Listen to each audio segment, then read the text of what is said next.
Let's dive straight into one of the most notoriously tricky parts of Japanese grammar. We're breaking down the critical difference between transitive and intransitive verbs.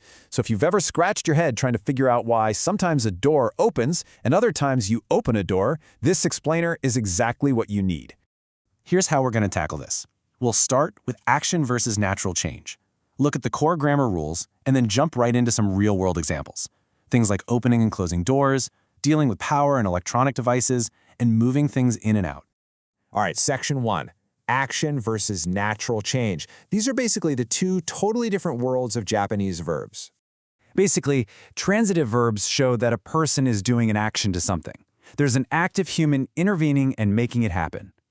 Intransitive verbs, on the flip side, show something happening or changing entirely on its own. It's really that fundamental difference between an event you cause versus an event that just occurs automatically. Moving on to Section 2, the core grammar rules. Let's look at how this actually works mechanically.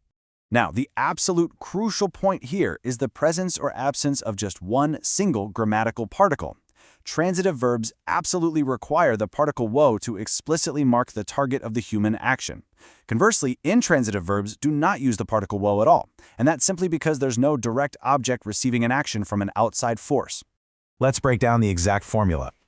For a transitive sentence, your form is the subject plus wa, followed by the object plus wo, and then your verb. Now for an intransitive sentence, the form gets a bit simpler. It's just the subject plus wa, directly followed by the verb. It's a very reliable pattern once you get the hang of it. Okay, section 3. Let's bring this into the real world and look at opening and closing doors. Let's check out the transitive side first. We've got the verb akeru. The sentence is watashi wa doa o akemasu, which translates to I open the door. That deliberate human action requires the wo particle. But contrast that with the intransitive verb aku. The sentence changes to doa ga ima akimasu, meaning the door opens now. So that natural event of the door opening automatically uses a completely different particle, shifting the entire focus straight to the door itself. We can actually reinforce this whole concept by applying the exact same grammatical flip to closing a door. The transitive verb shimeru is used in watashi wa doa wo shimemasu, meaning I close the door. Switch over to the intransitive verb shimaru and the sentence becomes doa ga shimarimasu, meaning the door closes. As you can see, the structural pattern remains perfectly consistent. Section 4 is all about power and electronics, specifically activating devices. Detail is absolutely everything here. When you manually activate a light, the transitive verb tsukeru explicitly states I turn on the light in the sentence watashi wa denki o tsukemasu. But think about those motion sensor lights. If a light comes on by itself, it relies on the intransitive verb tsuku. The sentence shifts to denki ga tsukimasu, meaning the light turns on. I just love how the mechanics of the language beautifully reflect whether human hands or automatic sensors are doing the heavy lifting. And of course, it works the exact same way for turning things off. The transitive verb kesu is used in the sentence watashi wa denki wo keshimasu, for I turn off the light. Its intransitive counterpart is kieru, which gives us the sentence denki ga kiemasu, translating simply to the light turns off. Finally, we arrive at section 5, moving things in and out, which is all about spatial movement. Here, we're contrasting the very deliberate act of pouring water into a container with the natural flow of water just entering a space on its own.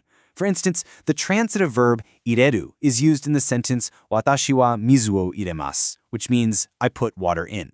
But the intransitive verb hairu is used in the sentence mizu ga hairimasu, meaning water goes in. The verb literally shifts completely depending on who or what is actually controlling the flow of the water. And for taking things out, the transitive verb dasu is used in the sentence watashi wa gomi o dashimasu. That shows the active chore of a person taking out the garbage. Contrast that with the intransitive verb deru, which gives us the sentence gomi ga demasu. That represents the natural emergence of the garbage just coming out. So what's the big takeaway here? It's the Japanese grammar actually forces you to pay attention to whether an action is performed by a person or if it's just happening all on its own. Based on the particle rules we unpacked today, how quickly will you recognize the difference between human action and natural change the next time you encounter a brand new Japanese verb? Keep hunting for those particle patterns and structural differences, and I promise you your comprehension is going to improve rapidly.